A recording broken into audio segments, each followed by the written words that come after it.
It's a really important thing. We get lots of stuff. We can sit and look on Twitter or whatever about anything. We really want to manage the information we get. We also want to manage our sleep. Some people are going to probably be sleeping longer if you have that opportunity to, but it doesn't really matter what that sleep is as long as it's somewhat consistent. I've certainly found with my younger athletes that they are starting to, now that they're back training, they're kind of back on it. But before they were going to bed later. But if you're going to bed later and you're waking up a little bit later, that's fine. Let's just be consistent with that. Similar to getting into a routine, we need to recognize that we don't have to be scheduled like we probably were before to the minute. But if you were going to school or if you're going to work, I know people that are getting up at 7 o'clock in the morning, and what are the first thing they do? They go and sit at their computer and start working like right away. Whereas that would not be their normal. Their normal would be getting up, having coffee, getting dressed, changing, whatever, and then commuting, right? And so we really want a pretty normal routine. So it doesn't mean at 7 o'clock you wake up 7:05, you're answering emails. We really want to kind of have some breaks in there, even scheduled, as we'd say, a downtime. And it's really accepting the new routines, the new normal, right? That we need to kind of adjust to. Similar to having face-to-face contact. I mean, most of us are kind of back into it and we're not missing out as much as we were maybe in early March, but maintaining that face-to-face contact. And yes, it can be virtual or whatever, but we really still need that. Exercise, as we all know, is vitally important for us. And so scheduling and making sure that you have that. Hopefully we're back in the pool, so that's helping that.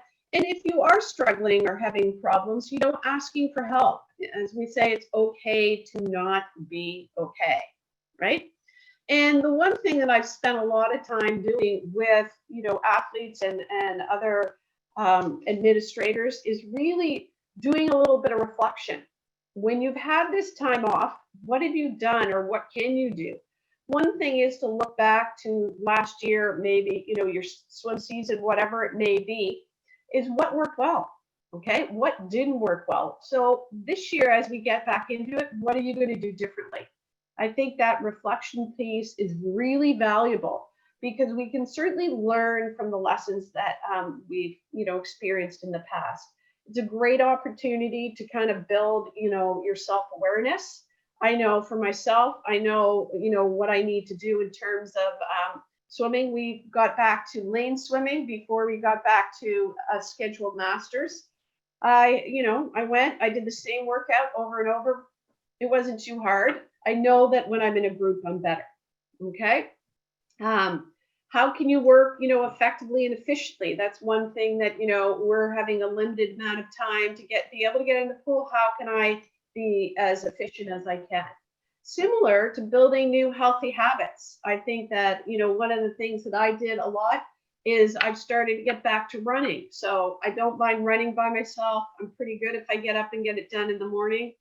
And, I kind of even maximize my time. I listen to a podcast, which really, kind of invigorates me.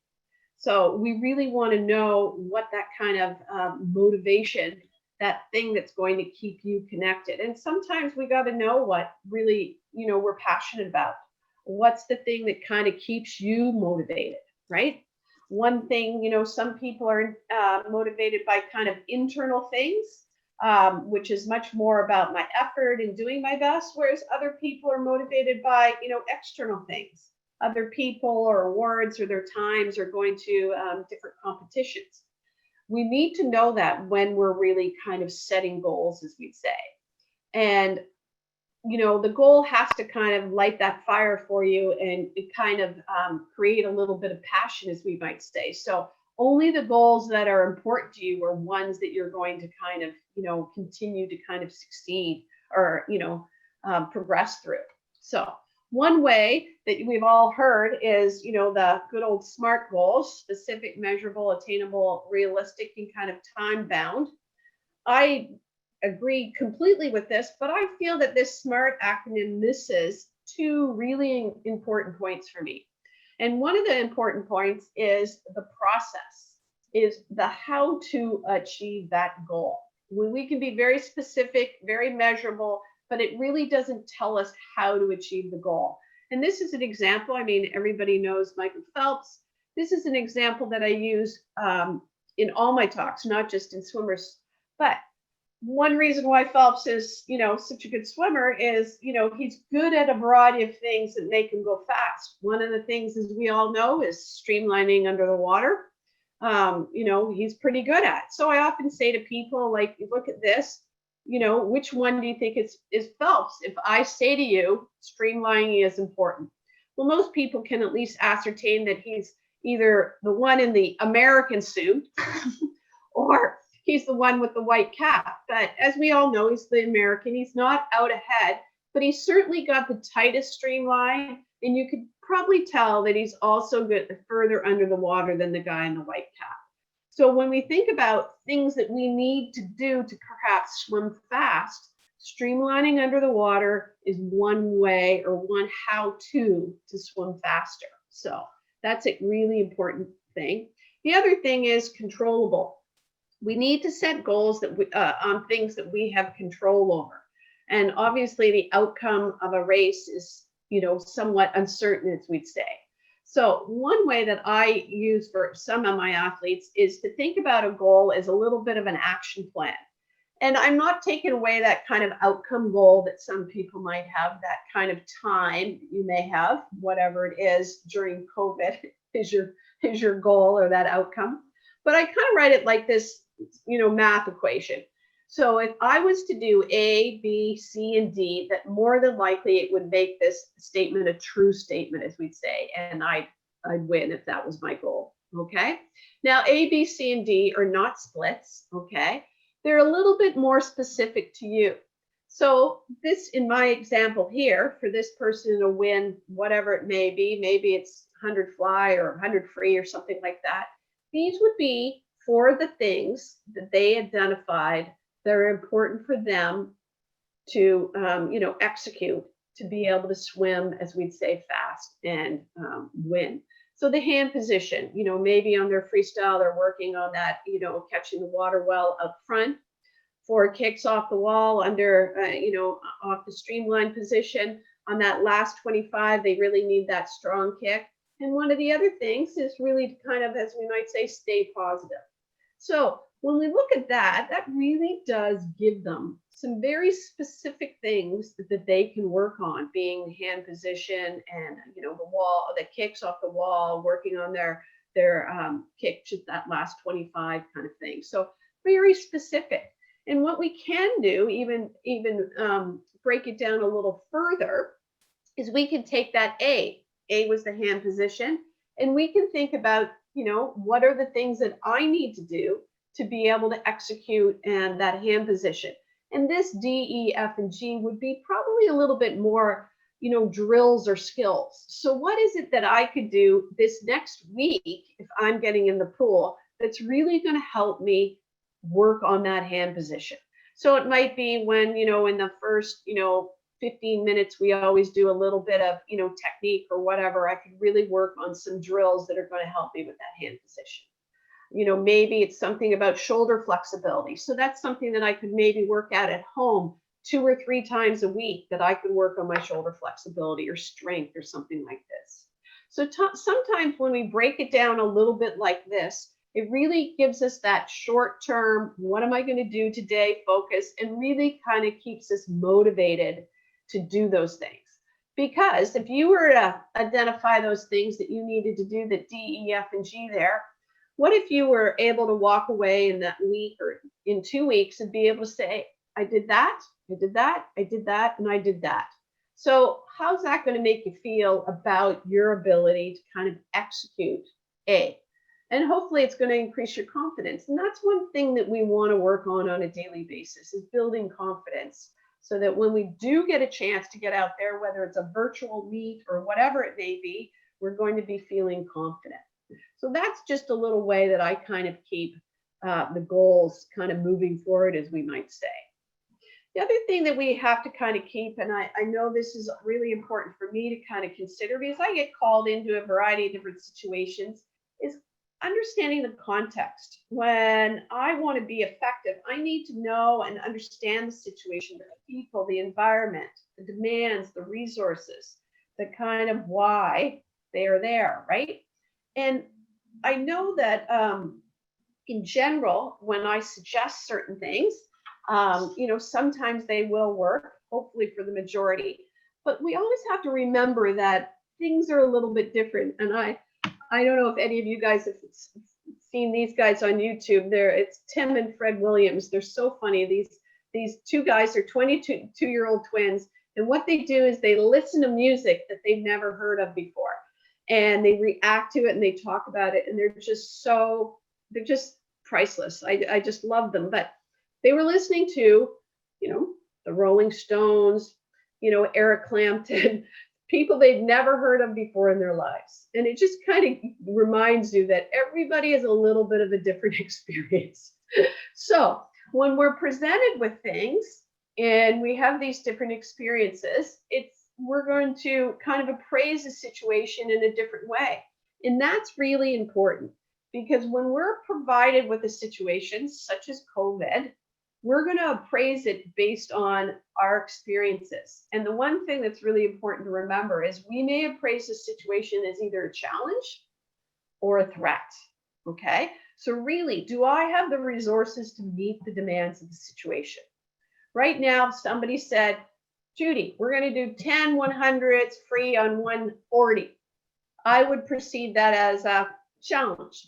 If you were to say, let's do 10 100 flies on 140, that would be a threat, okay? But we got to remember that our bodies respond differently to threats and challenges. And if we view COVID as a little bit of a threat, we've been in a threat response for probably longer than 7 months. And that's not good for our bodies, right? It's not really the stressor, it's the stress response, which is bad. And we need to remember that, there really is, we'd say, 3 psychological, phases to a crisis. Obviously, we're kind of moved through the emergency, and we're kind of in that kind of regression phase right now. Hopefully, we're going to be moving to that recovery phase a little bit sooner. But we really have to recognize that uncertainty can really change things, right? And when we say that, why do you think, uncertainty has such a great impact on us? Okay. And it really does. We have to remember that the biggest thing is uncertainty really creates that fear. And it's kind of hardwired into us. It's kind of like that basic survival instinct. Fear's there for a reason, right? And the thing is, we have to remember that we're naturally going to look for danger. That's just how we are. If we weren't looking for danger way back when, we wouldn't be alive right now. So we're not really good with feeling bad or feeling fearful. It's normal for us to want to get rid of it. And sometimes we try to make things certain. We gather information that is even bad, okay? And we really need to kind of manage that. But what situations have we dealt with that are somewhat uncertain? We deal with, a lot of situations, whether, I'm sure people have had an injury. We're not really sure how long it's going to take to kind of recover from it. Are we going to be as strong as we were before? You go to competitions. Who's going to be there? How fast am I going to swim? Do I have enough time between the 100 free and the 100 fly? Your careers, your family, all those things have little uncertain pieces to them. So we're actually pretty used to dealing with uncertainty, but just not in this kind of way, in this kind of grand scheme of it, and where it's uncertain for so long, right? And the one thing that I always bring it back to, which is kind of really a simple example of why uncertainty kind of gets us, is, when I talk to athletes, one thing we often talk about is what we call that kind of ideal performance state. And we look at how, stress or anxiety or nervousness, or really just what we call arousal, really impacts that performance state. And it's this basic kind of inverted U that happens. So if you can see arousal or activation on the bottom, low on the left-hand side to high on the right-hand side, and then poor performance on the left-hand axis at the bottom to good performance at the top. So you can see as our activation or the arousal increases, we get to that moderate level where we really have our best performances, okay? But then as our activation increases more, our performance slowly starts to, be hindered by it or go downhill, as we'd say, okay? So we're looking for that kind of moderate level of activation, which is not hard for most people to understand. I generally say, that moderate level is when you feel nervous, and, the poor side or the high side is when we're a little bit too nervous, as we say, too anxious, too worried kind of thing. So when we talk about this with athletes and what is that kind of, ideal state for them, we really talk about the things that kind of push us to the right here, make us go to that high side, as we might say, and it really negatively impact our performance. And one of the things is uncertainty of the outcome, okay? When I go to a competition or event and the outcome to me is uncertain, meaning, let's give you an example. Let's say, I'm going to an event, I want to, break a minute in 100 free or something. Well, if my training's been around 00 or maybe 101, so I know with a suit and a little bit of activation, 59's going to be there for me. That is not really uncertain. But let's say I've missed a bunch of workouts, I've only been going 107 in training. The outcome of 59 is probably uncertain, and it's going to really increase that activation level when the uncertainty is there, okay? The other thing, just for interest sake, that also increases your activation level is the perceived importance of the event. So the more important I think it's going to be, the more my activation level is up. So if I'm going to a really important meet where I want to qualify, obviously I'm going to get that extra added arousal that may be a little bit detrimental. So uncertainty is there in sport, and it's okay. So as we kind of are getting back to the pool, right, we have to kind of remember that everybody has had a different experience with COVID. Some people have, potentially lost their jobs. Other people have had someone that's been sick and potentially died from this. So everybody comes in with different kind of fears, attitudes, priorities, what they really want to do. And we really need to be aware of that, okay? And not assume that we understand what everybody's had or experienced, okay? The other thing is being okay with this new routine. I've certainly talked to, a lot of athletes, and even myself, when I go into the pool, I got to do things differently. It's not that bad, okay?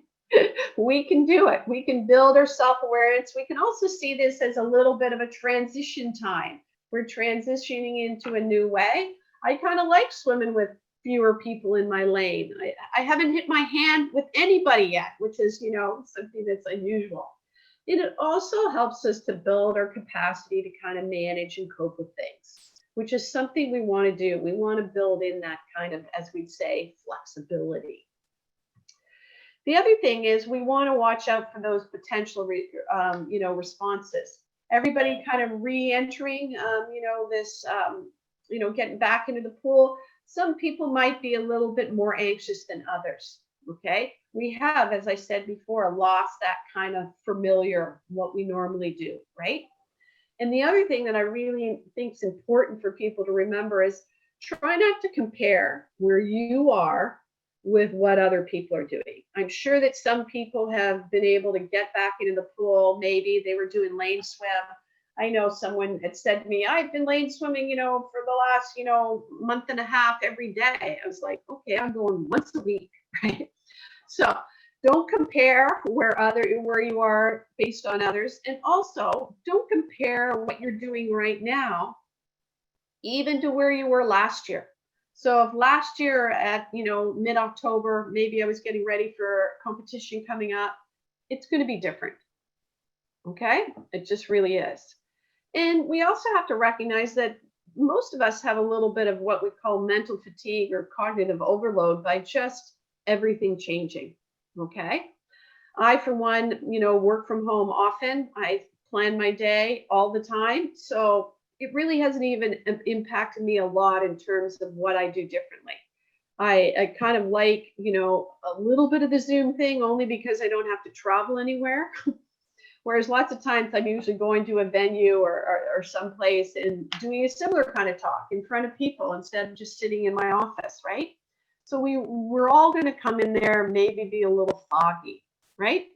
One thing that I've encouraged everybody to do is just to check in, not only with yourself, but check in with your teammates, how other people in your lives are doing all the time, right? How are you doing today? Okay, what could be different today? I think we can learn a lot from checking in and just making sure that people are doing all right.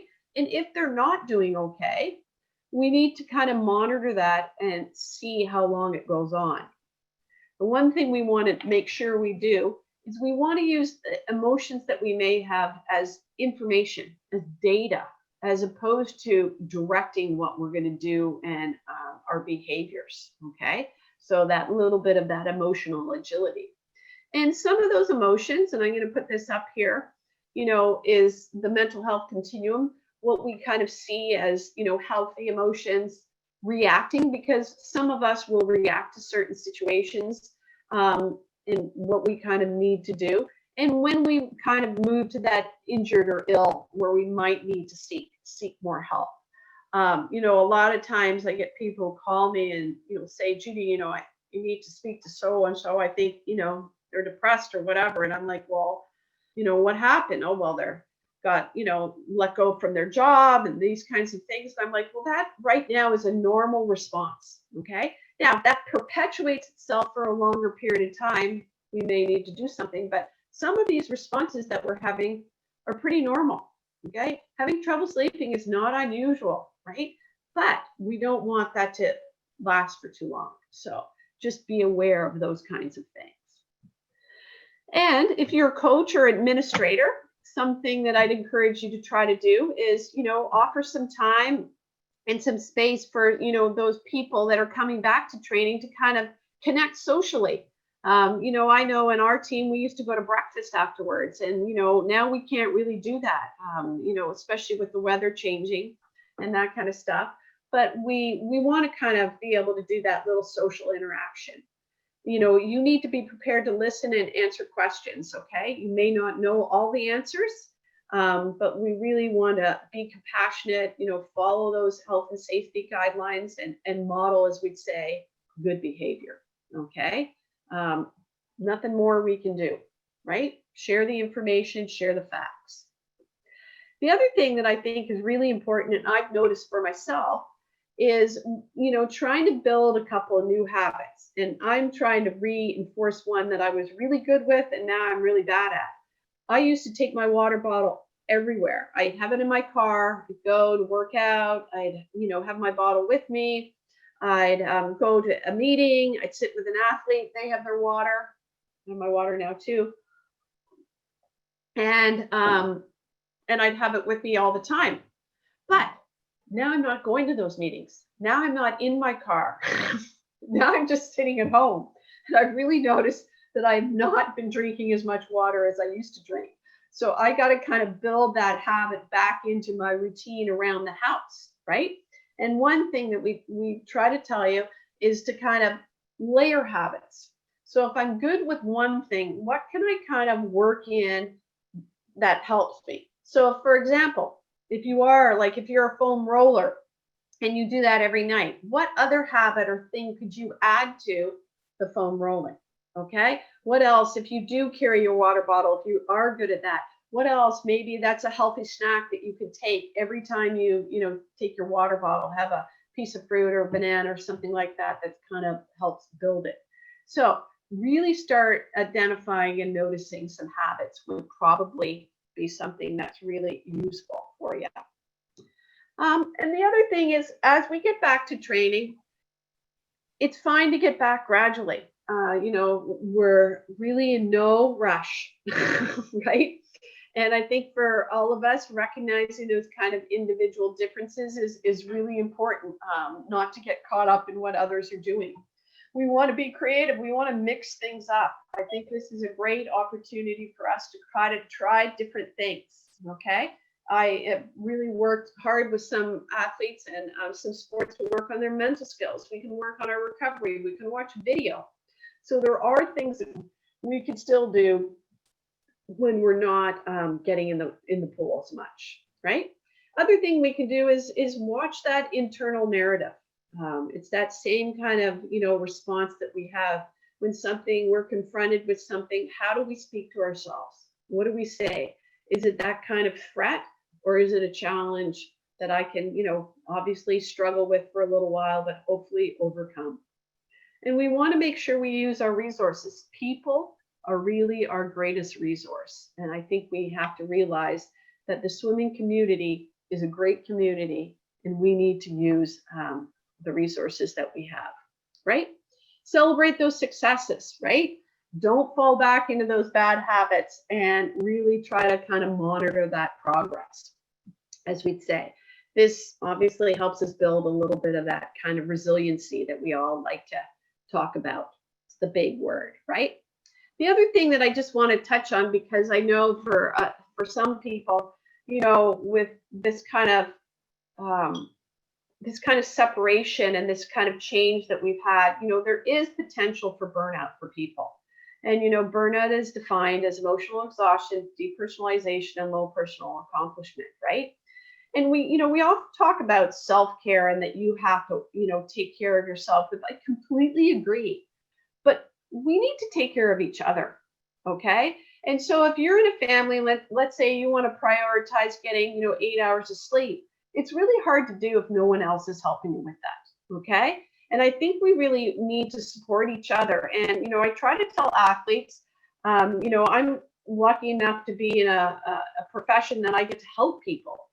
And you know what? It makes me feel good. So I always say to athletes, like, when you reach out for help, that, if that other person has that ability to help, you're actually not bothering them. You're actually making them feel good.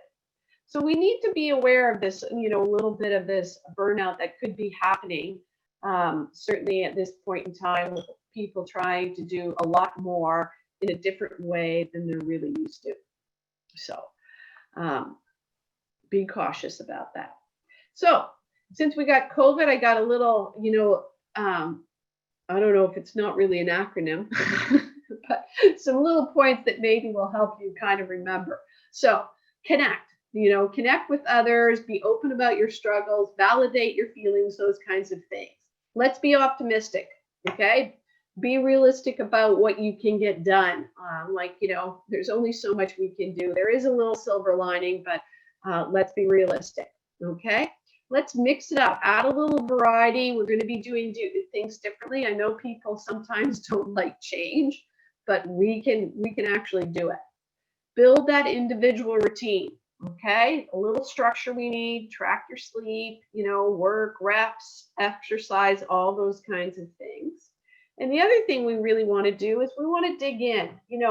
This is hard, what we're doing right now, but we can do hard things. If you're a swimmer, if you get up early in the morning or you swim late at night, you can do hard things. So dig in and, don't compare yourself to others, right? Everybody else has different things happening.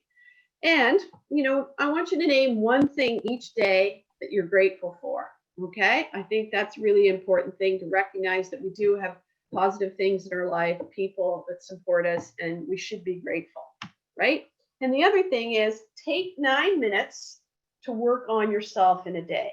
Be a little bit present, as we might say, see what you can find out about yourself, whether that's doing some deep breathing, it's listening to some music, it's maybe reading a book, or, I know you'll probably read for more than 9 minutes, but that's okay. But take 9 minutes for yourself to do something that you really enjoy. So I think the last slide is just in case there's any kind of, mental health concerns that anybody has. There's lots of accessible resources. I think more so than we've had out there in the past, when we haven't had, as we'd say, this little bit of this crisis.